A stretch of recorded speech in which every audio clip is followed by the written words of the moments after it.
छपरा नगर निगम ward number 12 से प्रेमचंद्र प्रसाद जी, हालांकि आपकी पत्नी वार्ड पार्षद प्रत्याशी के रूप में सामने है, लेकिन चेहरा आप ही का सामने है। तो क्या कारण रहा कि चुनाव में आने का आपका कारण क्या है, मुद्दा क्या है? हालांकि देखा जाए पिछला जो कार्यकाल रहा है क्षेत्र में, लगभग सभी जगह पे बुरा हाल है।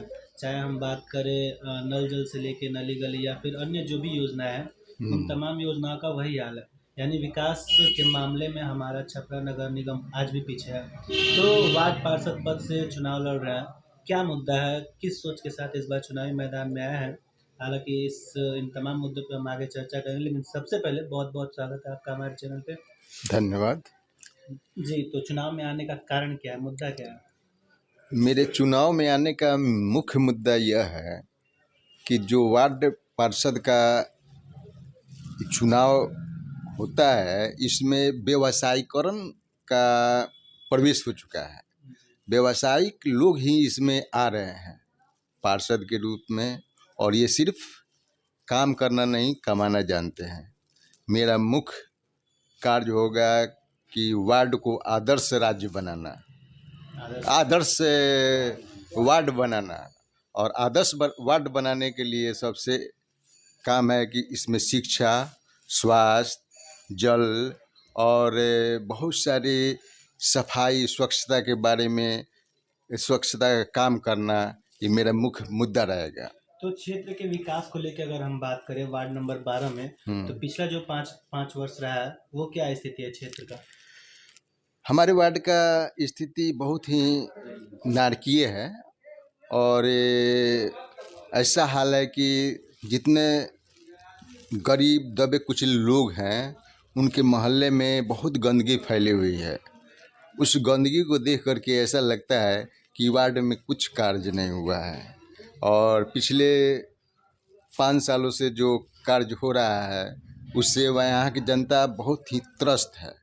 जनता देख रही है कि यहाँ पर जो पार्षद हैं वो काम नहीं कर रहे हैं, और इसलिए मैं चाहता हूँ कि इस वार्ड का अच्छी तरह से विकास हो और व्यवसायीकरण न हो। इस वार्ड की शिक्षा, स्वास्थ्य और मेन सफाई जो है, इस वार्ड का मुख्य मुद्दा है, जिसको मैं सॉल्व करना चाहता हूँ पार्षद के रूप में आकर के। वार्ड नंबर 12 के बारे में अगर हम बात कर लें, तो जो 7 निश्चय योजनाएं थी लगभग सभी फ्लॉप दिख रही है। लेकिन आगे हम बात करते हैं कि क्षेत्र की जनता उन्हें ही पसंद करेगी चुनाव में, जो जनता के साथ हमेशा सुख दुख में खड़े रहे हों। या प्रत्याशी तो बहुत सारे सामने आएंगे, लेकिन जो आपका कार्य रहा है इस क्षेत्र में, क्या समाज सेवी के तौर पे यहाँ की जनता ने क्या कुछ मदद की है? हमारा जो कैरेक्टर रहा है समाज में, सारे लोग जानते हैं कि ये एक शिक्षित और सुव्यवस्थित व्यक्ति हैं, जो जिनको कोई किसी भी चीज़ का लालच नहीं है। मैं इस समाज का निस्वार्थ भाव से सेवा करना चाहता हूँ, और मुझे जितनी भी सरकार की योजनाएं हैं, जितनी भी सरकार की योजनाएं हैं, मुझे लाभुकों तक पहुंचाना ही मेरा लक्ष्य है। और लाभुकों को हर तरह से खुश रखना और लाभुकों को हर तरह से मदद करना मेरी जिम्मेदारी होगी। तो क्षेत्र की जनता अगर आपको मौका देती है तो प्राथमिकता क्या होगा आपका? मेरी प्राथमिकता होगी सर्वप्रथम वार्ड को स्वच्छ बनाना, और दूसरा कार्य होगा जो वार्ड में अशिक्षित लोग हैं, हमारे वार्ड में बहुत सारे अशिक्षित लोग हैं, उन्हें प्रेरित करके विद्यालयों में भेजना और उन्हें स्वावलंबी बनाना मेरा मुख्य कार्य होगा। क्योंकि सिर्फ उनको अनाज देने से वो स्वावलंबी नहीं हो सकते हैं।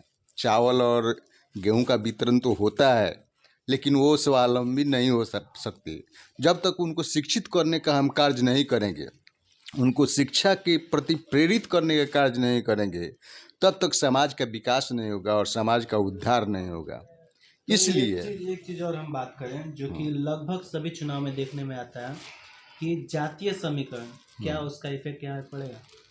देखिए, जातीय समीकरण तो राजनीति का मेन मुद्दा हो गया है, लेकिन आज भी पब्लिक कार्य चाहती है। मैं जातीय समीकरण को उतना अहमियत नहीं देता हूँ, क्योंकि अगर कैंडिडेट अच्छा होगा, कैंडिडेट व्यवसायिक नहीं होगा, राजनीति को व्यवसायीकरण नहीं करना चाहिए। ये सेवा भावना की चीज़ है, इसको सेवा के स्तर पर लेना चाहिए, और सेवा के स्तर पर जब लेंगे हम, तभी जनता का कल्याण हो सकता है, जनता आगे बढ़ सकती है।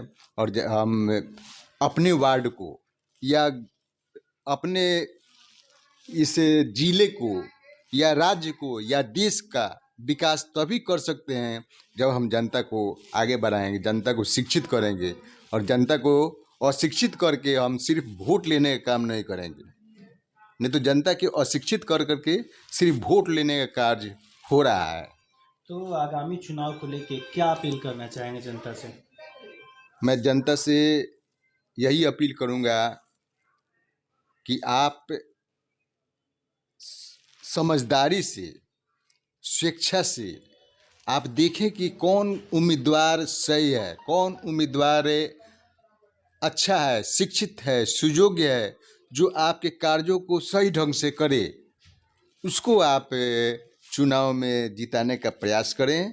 चुनाव में अपना मत, बहुमूल्य मत दे करके उसको आगे बढ़ाने का कार्य करें, तभी आपका कल्याण होगा, आपका वार्ड आदर्श वार्ड स्थापित होगा, और तब पूरे जिले का, पूरे नगर निगम का वार्ड जो होगा आदर्श वार्ड बन सकता है। अगर अच्छे पार्षदों की चुनाव करके नगर निगम में भेजा जाए तभी हो सकता है। क्या इस बार लड़ाई में कोई दिख रहा है वार्ड नंबर 12 में? वार्ड नंबर 12 में लड़ाई में हमें अभी तक कोई प्रत्याशी ऐसा नहीं दिख रहा है जो दूरदर्शी हो, जो आगे की सोच रखता हो, समाज का कल्याण करना चाहता हो। अपने जेब भरने वाले बहुत सारे प्रत्याशी दिख रहे हैं, लेकिन समाज का कल्याण करने वाले प्रत्याशी नहीं दिख रहे हैं। तो अंत में हमारे चैनल के माध्यम से क्या शुभकामना देना चाहेंगे जनता को आगामी पर्व को लेकर? मैं वार्ड नंबर 12 की जनता को, साथ ही साथ पूरे छपरा नगर निगम के वासियों को मैं शुभकामना देना चाहता हूँ।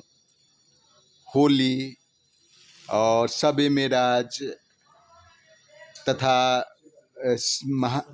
महाशिवरात्रि का शुभकामना देना चाहता हूँ, और मैं उनसे आग्रह करता हूँ कि आप अपना बहुमूल्य मत उस कैंडिडेट को दें जो आपके हित को सोचे, वार्ड के हित को सोचे, आपके समाज के बारे में सोचे, उसी को अपना मत दें।